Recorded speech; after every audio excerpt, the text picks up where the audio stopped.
Assalamu alaikum wa rahmatullahi wa barakatuh, chers frères et sœurs. Je vous souhaite la bienvenue dans cette nouvelle vidéo. Alors, aujourd'hui nous allons voir l'accord de genre. Donc, n'oubliez surtout pas de partager la chaîne pour que plusieurs personnes puissent en bénéficier et de vous abonner pour ne rater aucune des formations vidéo de cette chaîne.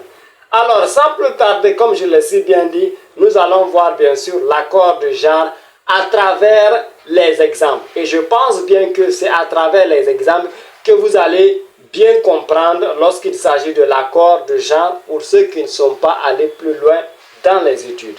Voilà pourquoi les exemples ont été établis, voilà, de telle sorte que vraiment vous puissiez comprendre.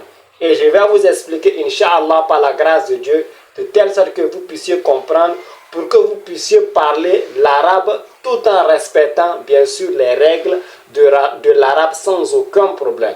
Voilà.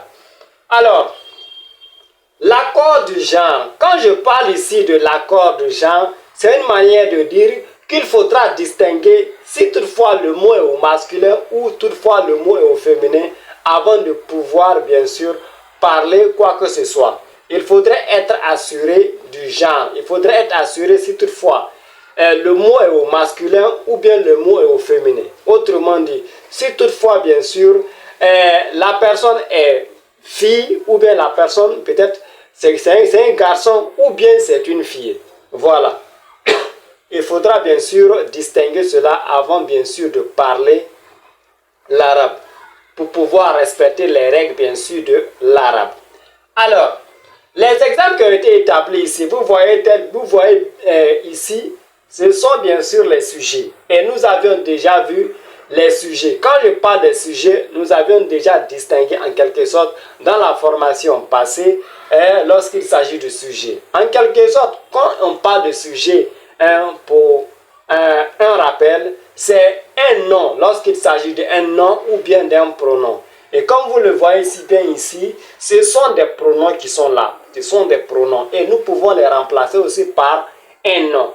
Et cet nom-là, il faudra être sûr avant de parler quoi que ce soit, si toutefois l'intéressé c'est un garçon ou bien c'est une fille. C'est aussi simple que ça.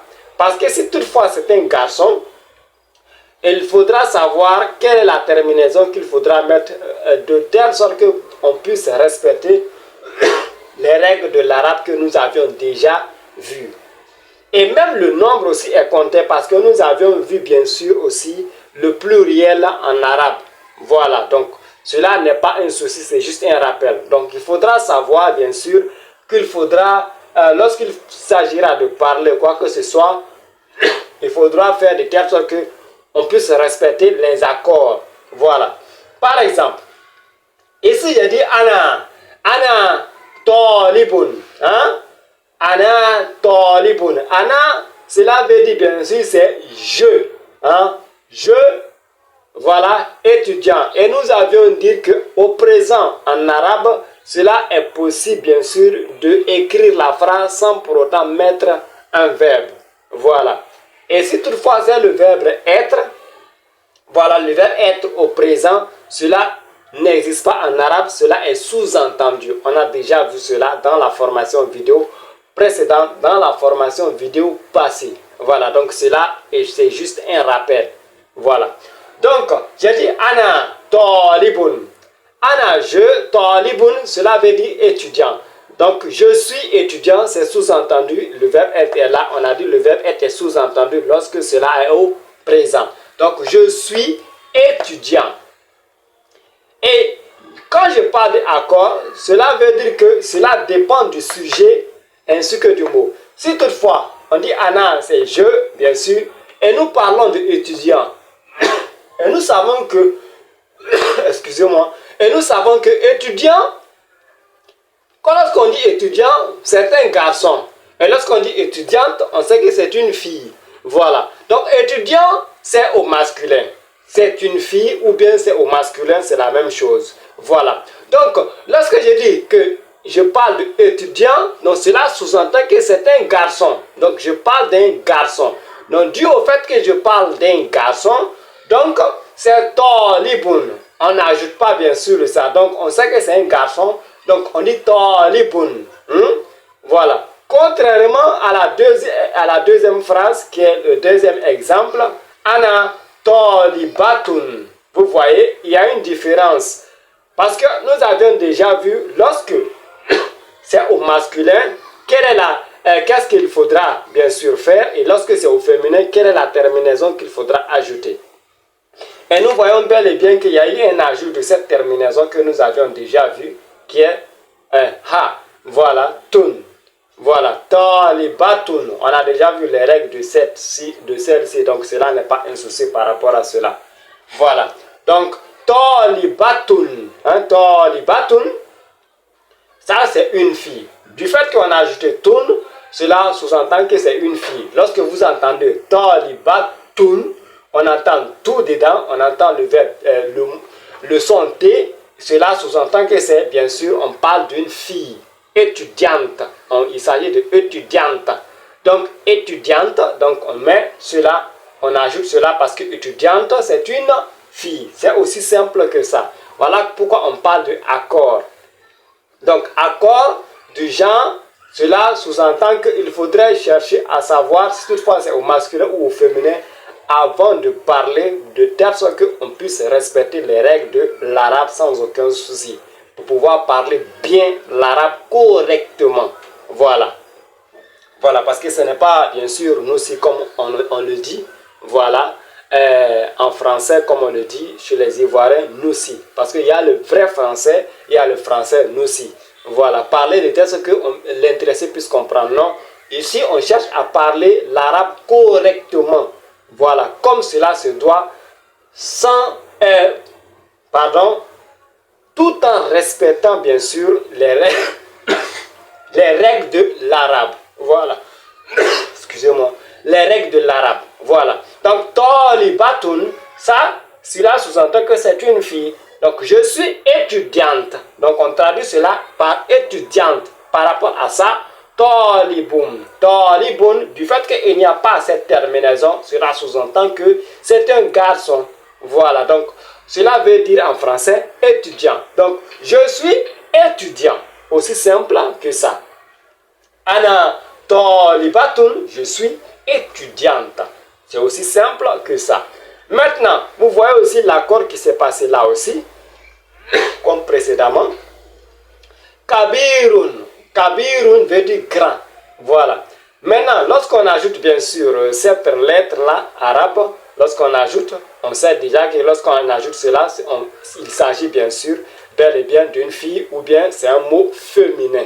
Donc, on a ajouté tun. Donc, du fait qu'on a ajouté tun, on sait que c'est féminin, on sait qu'il s'agit d'une fille ou bien d'une femme. Donc, kabiratun. Donc, hiya, on sait que hiya veut dire elle. Voilà. Elle. Hiya, c'est elle. Donc, du moment où on dit elle déjà, cela sous-entend déjà qu'il s'agit d'une fille ou bien d'une femme. Ou bien le mot, ce qui suit, doit être au féminin. Voilà, donc le mot qui doit suivre obligatoirement à cause de la présence de hiya, qui est elle, qui implique qu'on parle d'une fille. Donc cela sous-entend que le mot qui doit venir doit être bien sûr du genre féminin. Donc on doit obligatoirement ajouter bien sûr cette terminaison-là. Bien sûr, cette terminaison-là. Même chose que là. Voilà.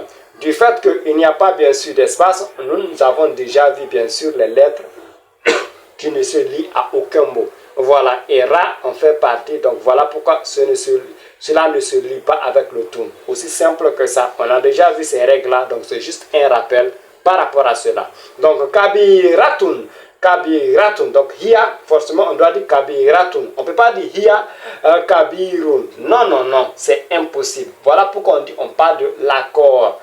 Cela doit respecter cela, évidemment, les règles de l'arabe. Hiya, cela veut dire elle, donc cela sous-entend que c'est une fille ou bien c'est le mot est au féminin. Donc on doit obligatoirement ajouter cette terminaison-là pour dire que c'est une femme, obligatoirement. Donc elle est grande. Cela veut dire elle est grande. On ne dit pas en français elle est grande, n'est-ce pas? Voilà, donc c'est la même chose. En bon français, on ne dit pas elle est grande. Non, elle est grande. Voilà, donc elle est grande. Donc grande, nous savons que lorsqu'on dit elle, on sait que c'est une femme. Donc voilà pourquoi on doit ajouter cela. Donc elle est grande. Vous voyez en français ici, voilà, je suis grande. Tu as vu elle? Donc on doit ajouter le E donc à cause du E en français. C'est la même chose aussi en arabe. Cela s'accorde selon le genre. Et même aussi selon le nombre. On a déjà vu le pluriel. Lorsque c'est là au pluriel, lorsqu'on dit nous aussi, nous, nous au pluriel, cela implique qu'ils sont beaucoup. Donc il faudra savoir bien sûr quelle est la terminaison qu'il faudra utiliser. Et nous avions vu vraiment deux pluriels. On a vu pluriel régulier et le pluriel irrégulier. Voilà, le pluriel brisé. On l'a déjà vu. Donc cela n'est pas un nouveau. Cela n'est pas nouveau. De la même manière que cela s'accorde en français, c'est la même chose aussi. Cela s'accorde aussi en arabe selon le genre et aussi le nombre. Voilà. Donc aussi simple que ça pour généraliser. Donc, Ana Tolibun veut dire je suis étudiant. Voilà. Ana Tolibatun, je suis étudiante. Huwa Kabirun, je suis grand. Hiya Kabiratun, elle est grande. Obligatoirement. Donc, il faudra en profiter aussi pour retenir cela sans aucun problème. Donc, nous allons chercher à retenir aussi, à profiter de cela aussi pour retenir aussi les mots. Cela vraiment est très important. Voilà. Donc,